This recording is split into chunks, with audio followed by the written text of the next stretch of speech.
Yeah, I think Home to Hope is a game changer.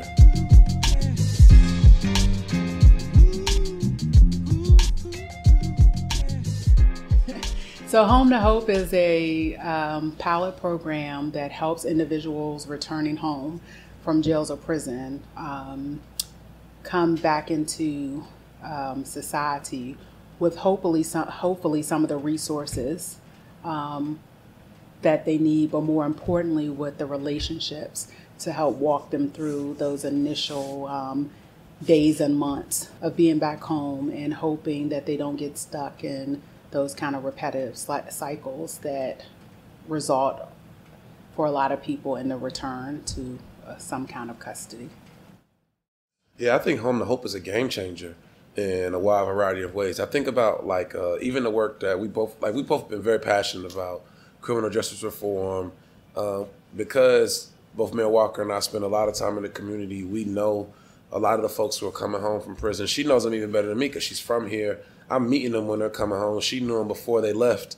So we see the change in them, and we see just how many folks are like, I can't tell you how many times I hear, Wes, I just want a chance. I just want to do something. And then oftentimes in years past, we haven't had anything for them to do. Backgrounds or whatever may get in the way, and they can't do what it is that they want to do. I think about two of the people particularly who were in Home to Hope, who I've come to know very well, and just how they have been wanting to do something. They've been trying to work different jobs, trying to give back in the community. I know they come to all of my stuff, all the community events that I have, very supportive, but trying to find their way. And now they have a sense of belonging. And I've seen since they've been involved in Home to Hope, just their energy levels go up, the smile that's on their face because they know that they're making an impact in their community while making a living wage in which they can take care of their families.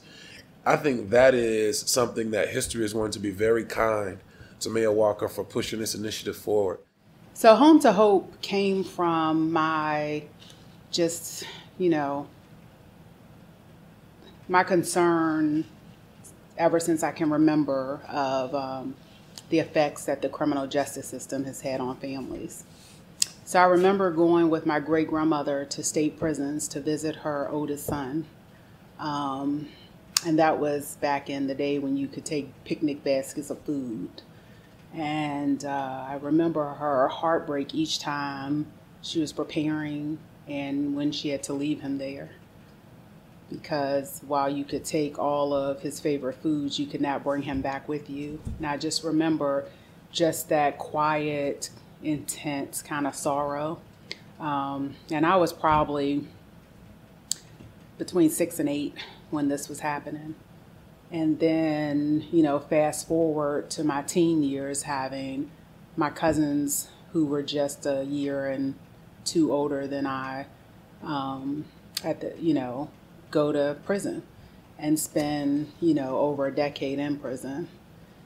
And in between those 2 times, watch a significant number of people who I'd spent considerable time with go in and out of jails and state and federal prison. So it's been something that I have hoped for a long time someone would fix.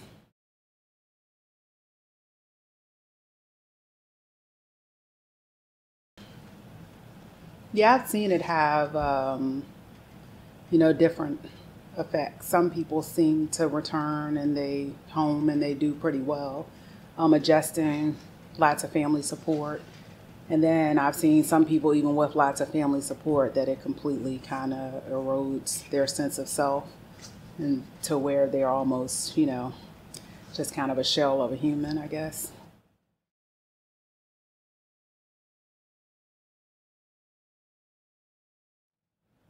So when I was thinking about Home to Hope, I wanted 2 things to happen. I wanted to give people the opportunity who've never had the opportunity and were healers themselves to learn that about themselves in the process of being able to earn as close to a living as they have probably ever done and be able to take care of themselves and their families, but also be the first person that individuals outside, when they're leaving jails or prison, that they see.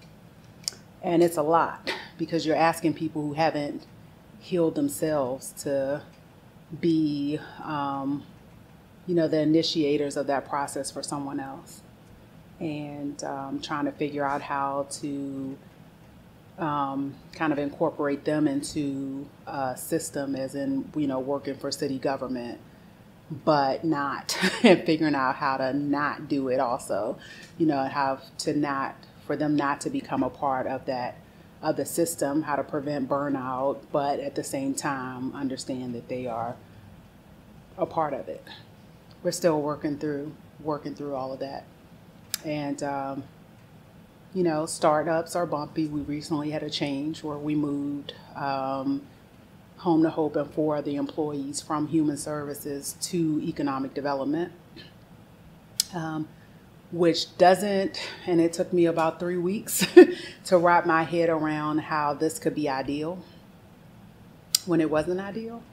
But Holly Lee had been involved since the initial discussions about Home to Hope, and had a very good relationship with the 8 individuals who were trained, the initial, and then have been keeping up with all of the individuals who have been trained, and now the 4 who've been hired with the city. So we worked out trying to make sure that human services piece, which is critical, but I think it could be, and we'll see over the next 6 to 12 months, that it could be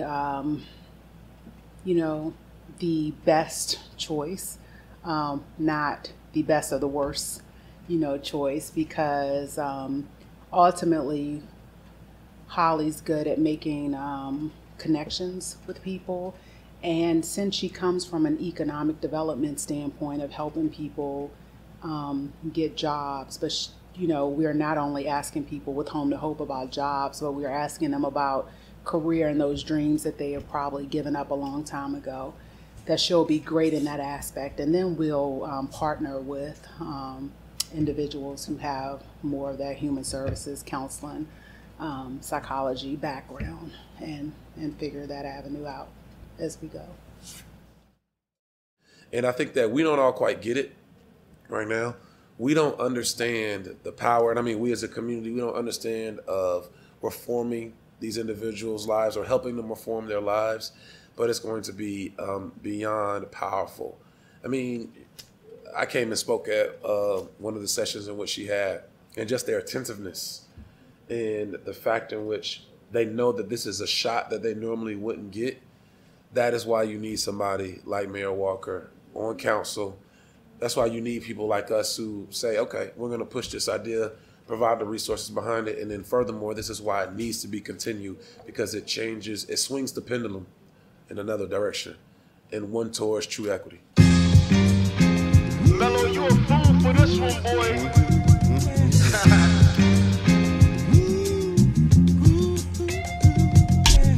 In 96, we was in the Estes parking lot. I'm not a talker, so you never hear me talk a lot. I'ma tell a story of what happened back then. It's the story of some enterprising black men. Y'all remember when Estes used to be jumping, the vendors out and somebody had the beats bumping. My man Papers, yeah, he got the mixtapes, the fly gear from up top. Yo, what up, Dave? Ronnie Anderson over on the chessboard.